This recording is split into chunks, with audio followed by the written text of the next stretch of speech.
Yeah, is dami, yeah. Sobrang dami. Yeah. All juniors idea.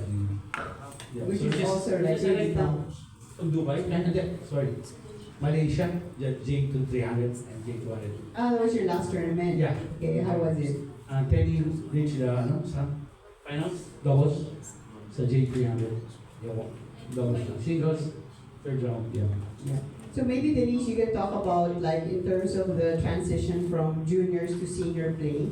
Because I remember Alex was telling me about that she kind of had to get used to competing against women as compared to competing against juniors. She mentioned one thing to me na yung mga players, you might, was gonna ask if you had the same experience, yung mga players sa women's, parang mas hindi sila bumibigay kaysa dun sa mga junior players. Of course, mentally and emotionally tougher and more mature. So, how do you think it's gonna be for them?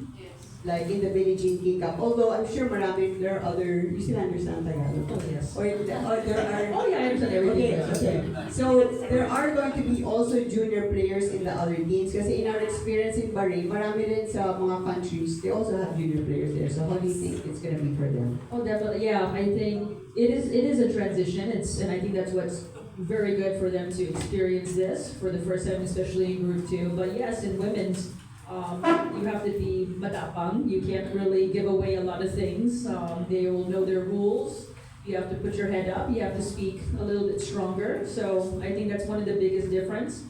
And their presence. They just look very confident. So I hope these two will come out to the court and just look like they're gonna kill everybody. Okay, good afternoon na po. Gab Pera, Sports Corner PH. Kay Coach Denise. Coach, considering that this is your first ever stint as head coach of the women's team, can we clarify po? Ratify. Clarify. Oh. How many times? This is my second time. My first time was Bahrain last November. Okay, so in case that this team would be successful, magtutuloy-tuloy pa ba, mag-extend ka pa ba towards other tournaments na aabangan natin for the team? We'll take it one step at a time, but so far so good. Yeah, I've been a part of the Philippine team since 2003, and I currently have a position as a head coach at Fresno State, and it's my honor to be here and to represent the country again. And then maybe in a different role. Battery died. Yes.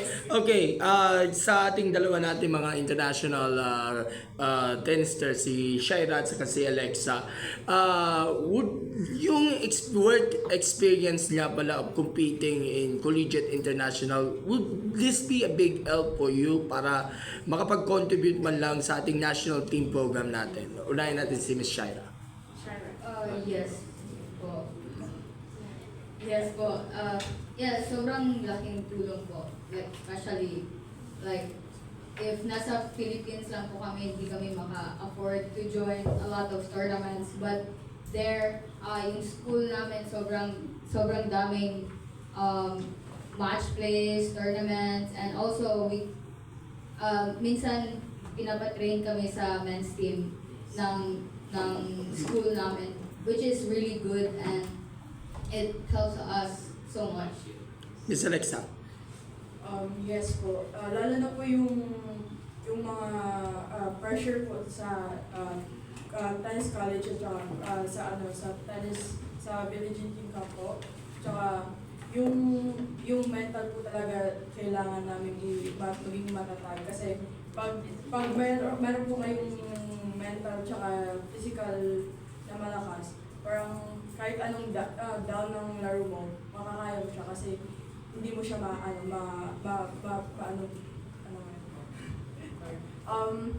hindi mo siya nag-give up. Okay, last question kay board Can I member. add up? Like, Sige po. And also, in college tennis, it's not about like individual game, it's all team. So, sa Billie Jean King, then po, like as a team, so we have a lot of experience na cheer for a team, not just to ourselves, but like But, and I also believe to my team now. Yes.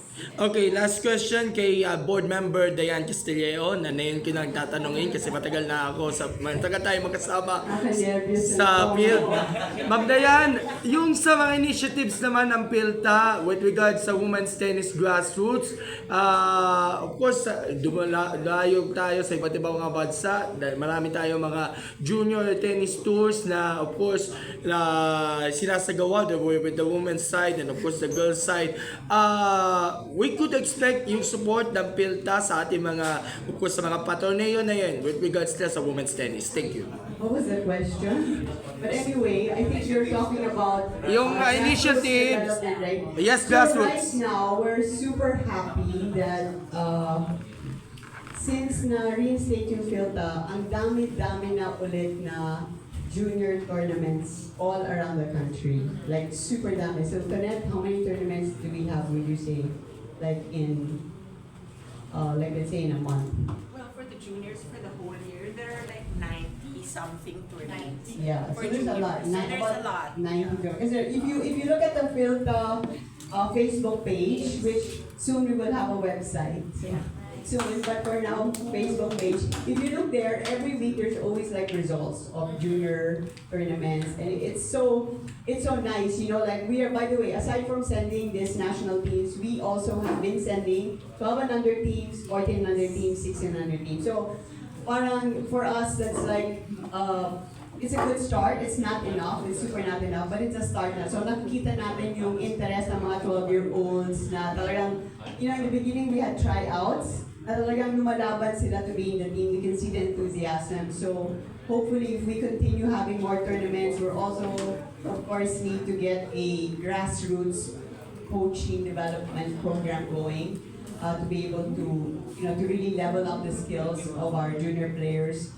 But hopefully soon this will all be coming. Did I answer your, nasagot ba yung? Yes po, okay na po. Thank you so much. Okay, so for your time,